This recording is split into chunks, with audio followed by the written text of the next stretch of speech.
The traditional way to prepare and dye cotton uses heavy alkali. Of course, that gets washed off. And there's another issue in that to get rid of these issues that in processing, you have to use a lot of water to wash off.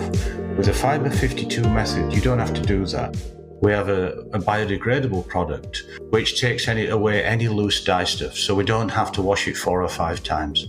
We can wash it once or twice and away you go. So overall, we're doing what we call a life cycle analysis. And what you can see is all the water, all the energy, all the time, the carbon footprint that Fibre 52 has is so much less than traditional processing. And we do a comparison every time. Welcome to Mindful Businesses, presented by Sarani, and I'm your host, Vidya Iyer. In our podcast, we bring to you businesses that are mindful in their practices and processes. A mindful business employs sustainable social, economic, and environmental practices. Today, we have with us Graham Stewart, Executive Vice President of Fibre 52, working with nature for sustainable cotton. He joins us from Charleston, South Carolina. Welcome, Graham. Thank you, Vidya. I'm excited to be on your podcast and thanks for inviting me.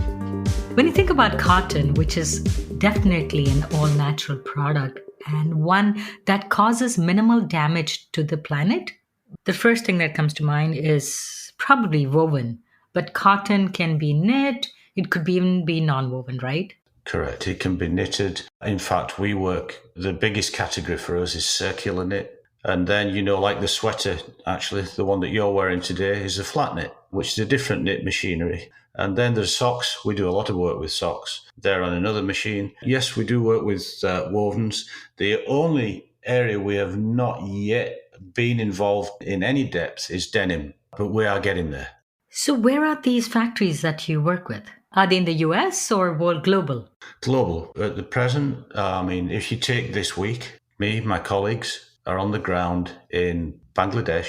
We have one person full-time in Bangladesh, 3 people in Pakistan. We have a big partnership in Central America. The president of our company and our senior scientist will be in Mexico this week running trials. I'm tied up with trials in Italy. I do it over the internet. The great thing about today is that I can be inside a factory from my desk. We have a fantastic team in Italy. We have partners in Turkey, and I've probably forgotten a lot of others because we're just Peru, and of course we're big in India. We really are moving fast in India, and so we're very excited about our progress in Asia and Central America.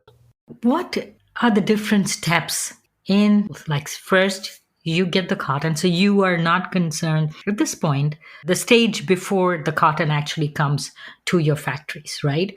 So what would happen to the cotton once it comes to your textile mills or factories or looms? What generally happens is there's a machine which was a great invention called a cotton gin, and that really gets cotton into its form ready to be processed into textiles.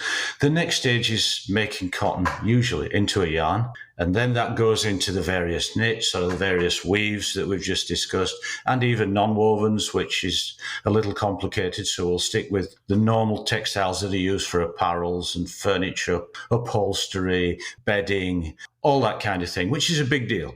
Cotton is the second largest fibre that's used in the world by volume. It may be the biggest fibre by value because polyester is the biggest, but of course polyester is a cheap petrochemical, whereas cotton is a valuable natural fibre, which is a big difference. So to answer your question, when I see the cotton, usually I see it in, say, a fabric form.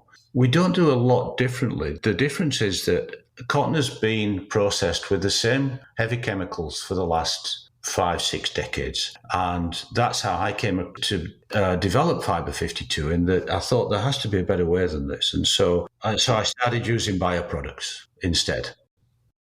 Though we think cotton is natural, and I may go a step further and buy fabric or a dress made out of organic cotton, a lot of the processes are toxic, similar to polyester. The traditional way to prepare and dye cotton uses heavy alkali. Of course, that gets washed off. And there's another issue in that to get rid of these issues that in processing, you have to use a lot of water to wash off. With a Fibre 52 method, you don't have to do that. What happens is, one, we should talk a little bit about how cotton is prepared, because most cotton gets bleached to begin with to get rid of the impurities that exist in cotton, which is beautifully called trash in our business. You have to remove the trash, which Fibre 52 does. We do it in a very gentle manner, and we do it by really retaining the natural properties of cotton. So cotton's a cellulose, and we don't damage the cellulose because we use these natural products, because we're using bioproducts. Basically, the girl who works on the shop floor in the dye house, in the processing areas, all they're doing is shifting a heavy chemical for a bioproduct. Nothing else changes. So it's very simple. And we use the same machinery, but we don't have to wash off so much because we're reacted. Everything's reacted. And so it's a natural reaction. And even the catalysts are bioproducts, which we use very small amounts. So there's the difference between the two. We use bleach in our everyday laundry. We want to get our whites whiter. What reaction happens with your bioproducts that is equivalent to the bleach? One, we have to separate out two bleaches. The first bleach is the one you tend to use at home, which is chlorine bleach, which is horrible stuff because it contains chlorine. Hydrogen peroxide, which we use, is a natural product, right? So hydrogen peroxide is, I actually use hydrogen peroxide on my teeth every day because I try to make them nice and white, and it's very natural. And that's what happens basically in the prepare for dye process with Fibre 52. You use hydrogen peroxide, we use a biocatalyst, and the hydrogen peroxide reacts. And usually what happens in traditional dyeing, prepare for dye, I should say, that dye bath then gets dropped, it gets refilled. And guess what? That's on 1,000 kilograms of fabric. That's 20,000 litres of water. We don't have to do that. We can go straight into dyeing because our process is so clean. Not a problem. That in itself saves a lot. Then at the end of the dyeing process, we have a biodegradable product which takes away any loose dye stuff. So we don't have to wash it 4 or 5 times. We can wash it once or twice and away you go. So overall, we're doing what we call a life cycle analysis, a wonderful university in Italy, and we're nearly at the end of that, and we are going to publish that. And what you can see is all the water, all the energy, all the time, the carbon footprint that Fibre 52 has is so much less. Less is more in this case, as it's so much less than traditional processing. And we do a comparison every time. So every time we dye for the LCA to see what's going on, the life cycle analysis, then we do traditional dyeing and we do Fibre 52. And then it gets very, very carefully measured. And then we do that in industry as well. So we then send all the results from industry from all parts of the world. And so you're going to be able to see the big differences. We already do this with industry. When a brand comes along and we're dealing with, a lot of the brands around the world, we give them calculators to show them, how much they're saving, how much energy, how much time, how much water, and how many dollars, how much money you save by using the Fibre 52 process. So you mentioned that your product could be used even on a very small scale. But what about the cost? If I don't have the margins, if I'm a really small factory, entrepreneur, weaver, how do your costs compare to the cost of your products, your process, compared to the traditional methods and products?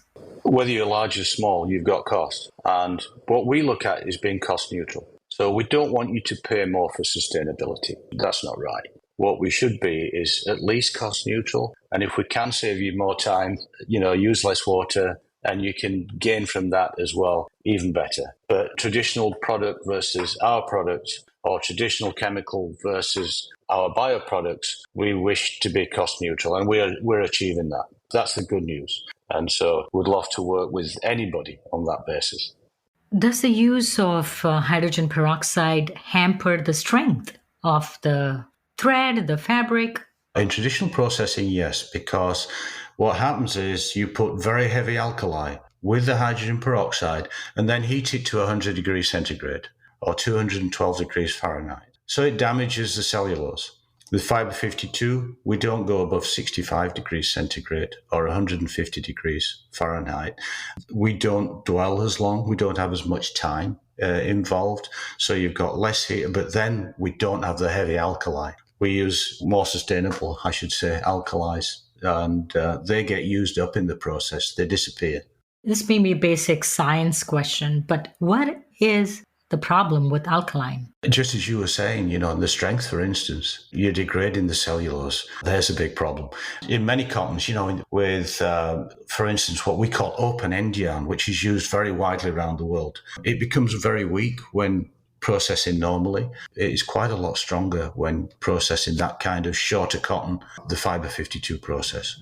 We have that advantage in that we're not degrading the cellulose. So the alkaline that you use, does it require less heat? Is that correct? Yes, because of our bioproducts that we use with it. So that the conditions are alkali, but the bioproducts work very well under those alkali conditions. But guess what? As they're working, they bring the alkali back to neutral. So there's nothing there in the end. You're back to water, basically, which is not the case in the traditional process. So hence you don't have to rinse it out. Correct, exactly. This process, I'm just comparing to a household situation where you're trying to bleach and you would want chlorine bleach to be washed off well, otherwise there will be a lot of residue. So in your case, since it comes back, the pH level comes back to normal, it is basically in the sense water, and hence you save a ton of water, literally. Correct, literally. And we don't use chlorine bleach at all. Of course. So the next is, I want this beautiful hot pink. How is your process different than the traditional process? Yeah, that's a really good question, because we have done quite a number of hot pinks, particularly in Italy. We've worked with, brighter shades. And what does happen, and to be honest, in a year, you've probably got 10% of shades that need to have a beautiful, beautiful white. And therefore, what we do is to get a really, really white, then we run our chemistry a little bit longer. And that's how we get the good white, again, without doing the damage. So that's how we achieve those brighter colors. But the dye that you use is the same as used in the traditional way. It's not as if you're using natural dyes or biodegradable dyes or... We use mainly what are called reactive dyes. And the reason for that is that they're very, very fast. So, they're fast to washing, they're fast to rubbing, they're fast to everything. And they're also very, very reactive. Therefore, there's no wastage with them. I think one of the issues, and I love natural dyes, but one of the issues is, one, you've got to use mordants, and two, they don't exhaust. So you've got a lot of wastage with them and cost. And these reactive dyes were actually invented, made in my town in England, very close to where I lived. I became aware of them when I was very young and used them myself because I was a dyer from leaving school. I was always amazed how quickly these dyestuffs reacted in respect to other dyestuffs, which took much longer. That's where we focus. You talk about color fastness and, it won't bleed and ruin your clothes in the laundry. Yes, the laundry and in perspiration. So if you're cycling, running, climbing mountains and so on, perspiring in whatever you do in warm temperatures, it doesn't bleed. It doesn't come off on your skin.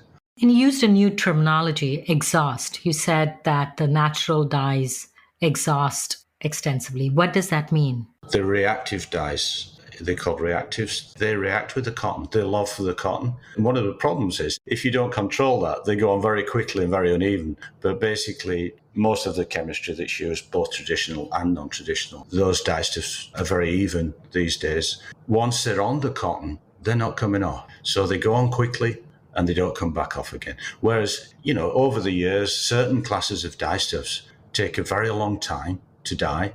Natural dyestuffs, for instance, have a problem in that they're not good to perspiration mainly. But a big natural dye is indigo. Let's face it, there are synthetic indigos, of course. Now, indigo's very, very good at certain things, but the reason that we all love our faded jeans is that their rubbing fastness, as we call it, or crocking fastness, is very, very low. And therefore they fade very quickly when you rub up against things, or any interaction with your jeans. You sit down and you notice that at the back your jeans are fading pretty quick. That's what's happening with most natural dyestuffs. which doesn't happen with reactives. Sorry. What is exhausting? Exhausting is this rubbing off? No, exhausting is taking the dye stuff out of the liquid phase and into the fabric, into the cellulose. So as you notice, you may be dyeing a deep blue. But by the time you've finished, it's very, very light blue in the water because the dye stuff's on the fibre, not in the water. That's exhaust. And to clarify, that happens more in the traditional method or your method? Both. In which is it more efficient? Where we become more efficient is in, normal reactive dyeing. We don't have to wash off as much at the end of the process. So we're saving water because we have an additive that takes the dye away naturally. It doesn't upset the water systems either. What tends to happen in traditional dyeing is that they use a lot of detergent. So you've then got to get rid of the detergent too. You then got to make sure that the detergent doesn't upset the natural water systems. So that's traditional processing. And that's what we're not about. We're getting away from that and we're saving water, and also we're environmentally friendly when it comes to effluent, which can be an issue. And let's face it, much of the processing around the world is in areas where water is very scarce. Even drinking water is scarce, so we don't want to see water wasted. This process saves water, uses less energy. Why can't it be translated to polyester or any of the other petrochemicals? It's a good question because the bioproducts that we use for working with cellulose, so it works with new cellulose or as we call secondary cellulose, like you'll see now in most of the fashion stores, these viscose or acetate fibers, which have been around a long time, beautiful fibers, but they're, often made from trees. So our process works with them as well. But polyester being made from petrochemicals, our process doesn't work with them. I'm not saying that in the future we can't develop something that's friendlier with polyester, but that's not our focus right now. We'd rather concentrate on natural fibers. Can your process be used to waste fabric? Many times there are fashion houses which think this is the color for the season or this print will take off, and they make millions of yards of fabric and it doesn't work out, and then they have all this fabric which they are unable to use. Normally maybe they bleach it and then reprint or re-dye it.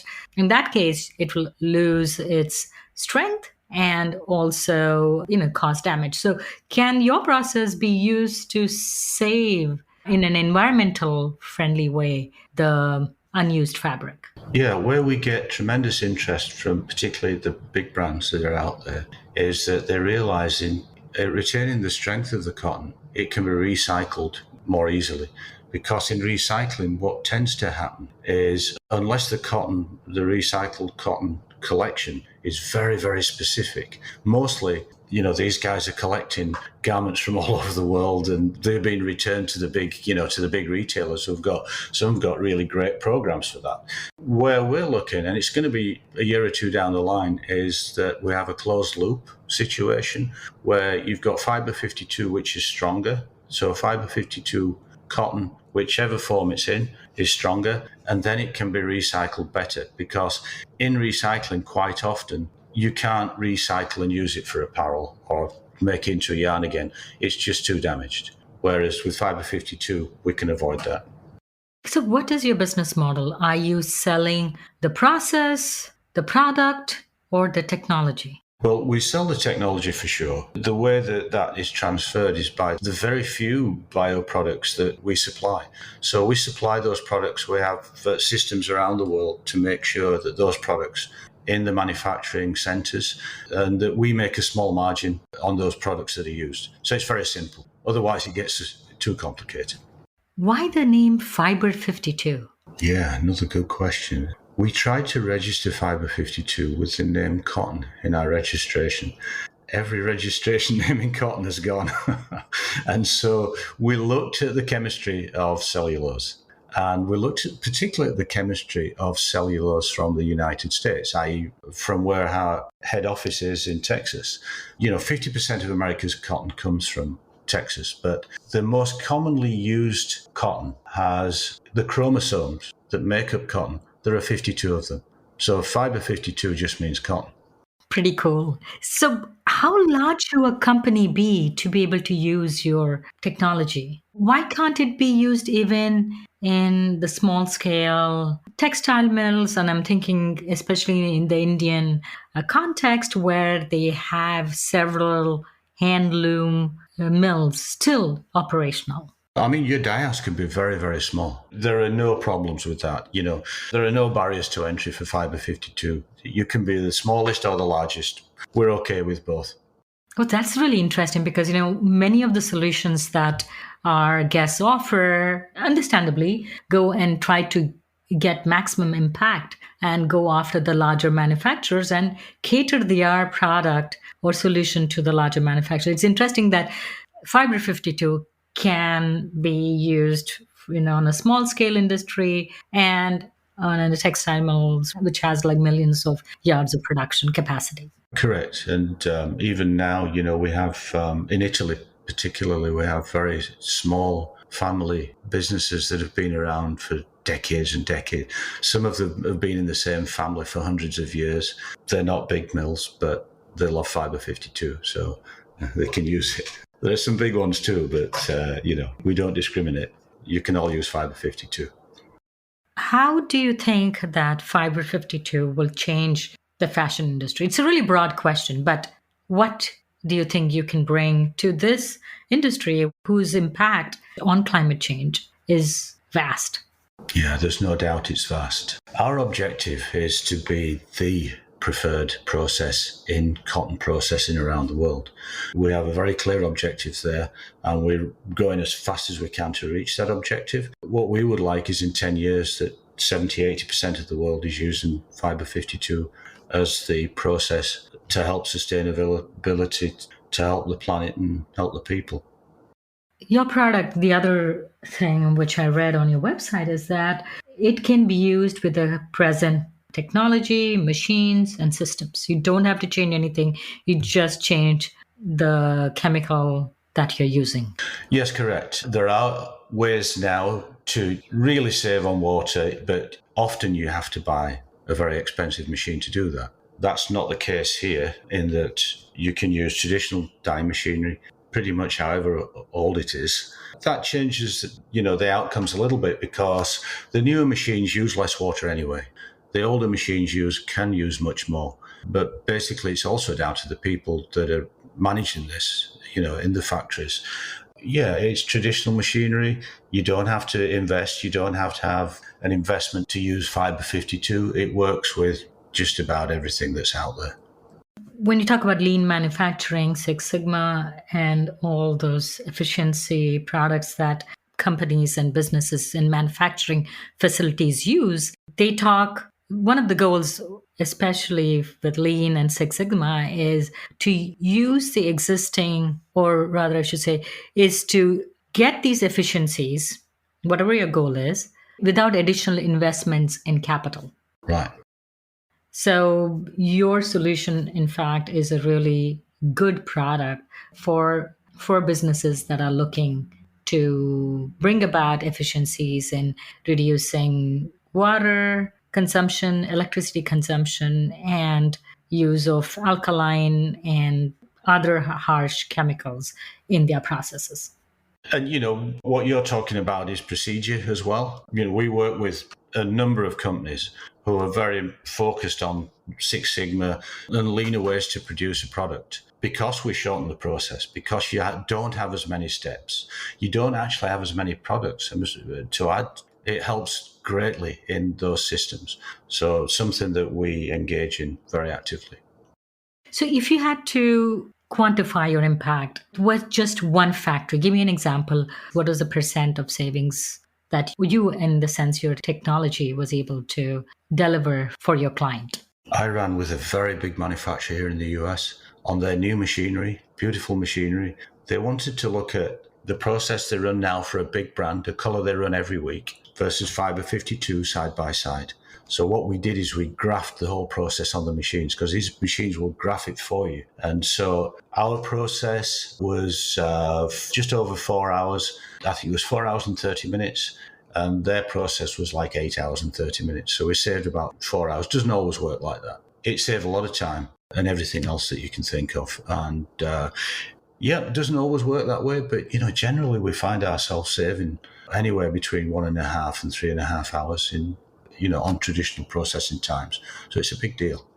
And water, we said, was what, 80% savings? Up to 70%. We use that word up to advisedly, because in that difference in machines, what we call liquor ratio, you can have some at 4-to-1. So that means, the fibre is, 1/4, up to where you've got 10-to-1 liquor ratio, where you've 10 times more water than you have fibre, and that makes a difference to the calculations. But basically, even there, when we're using a 4-to-1 liquor ratio, which is very, very low, and you've got less water engaged there, we still save a lot of time and temperature and water. But it's not the 70%. You might be down at 35, 40%, which is still significant. As a conscious consumer, say I would like to buy a dress that has been treated with Fibre 52. How do I know that? Do you have like a mark, like the organic people have a mark, the wool people have a mark? Do you have any kind of logo in the final product which says, hey, this is an eco-friendly product or eco-friendly process? Absolutely. We're an ingredient brand. Think Gore-Tex, think Intel Inside. That's what Fibre 52 is. And so the brands themselves are the brands, but, we can be a part of that if that brand work with us in that manner. And so what we do is we supply swing tags, which is also good for all of us, because we can then check up on whether Fibre 52 actually is being used.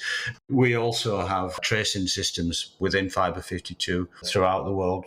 They're in their infancy. We're working on those right now, but we supply the hang tags. And what we're working on right now is a QR code with those hang tags. So you can put your smartphone on that QR code, and eventually you'll be able to tell exactly where your cotton's come from, where it was spun and knitted and dyed and finished and cut and sewn and all the rest of it. And so we're working with brands to have Fibre 52 as an ingredient brand within the brand. One of our guests, they have a product called Trust Trace, which does exactly that. And many fashion houses and shoe manufacturers use that product to provide a traceability to the consumer who wants to know where and how their products were made.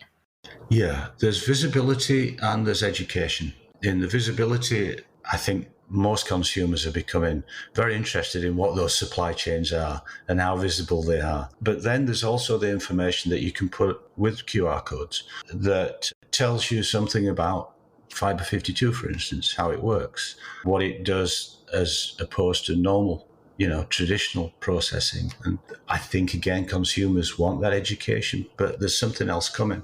In the EU, for instance, legislation is pretty strong and getting stronger as to visibility, but also as to what is being used in processing. What's happening in Europe is that these sustainable laws coming down the track pretty quick. And it's happening here in America as well, and South America. In some cases in South America, the use of heavy alkali is actually, that becomes a restricted substance. So you have to apply to the government to actually use it. So things like that are happening, and they're happening at a pace which is like a snowball. 5 years ago, 6 years ago, I probably wouldn't be having all these conversations about the ecosystems and, sustainability. Now that's it. That's our daily lives around the world, that things are changing fast. When I started in 2019, there wasn't as much talk about sustainability. Now, every time you open the paper, the magazine, or open a website, or even any product, there is a tab, there is a section which talks about sustainability. Absolutely. And that information has to be more readily available, and that's where we are. We'd like to do that. We've got nothing to hide. We'd like to tell the story, but also be very factual as well. Wishing you all the best and all your lofty goals. Thank you so much, Graham, for coming on Mindful Businesses. Vidya, it's been an absolute pleasure. Thanks for all your great questions. I've really enjoyed speaking with you today, and good luck further with your pod, and I hope we can keep in touch. Thank you so much, Graham Stewart, for coming on Mindful Businesses. You're listening to Mindful Businesses, produced and hosted by Vidya Iyer. We'd love to hear from you. Send us an email to info@mindfulbusinessespodcast.com. If you learned a thing or two from this episode, share it with one friend. Click on the subscribe button to be the first to learn about our latest episodes. We recorded the podcast in Buffalo, New York. Theme music is composed by Tatum Gale. Roseanne Kurian is our marketing assistant. Ketan Karat is our podcast editor. Our advisors are Jim Stone and Anupama Pastreja. This is Vidya Iyer with Mindful Businesses.